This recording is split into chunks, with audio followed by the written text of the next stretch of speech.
لا يكلف الله نفسا إلا وسعها لها ما كسبت وعليها ما اكتسبت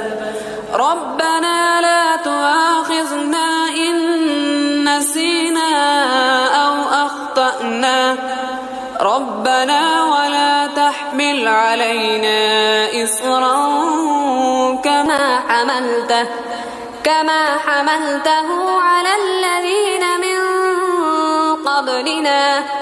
ربنا ولا تحملنا ما لا طاقة لنا به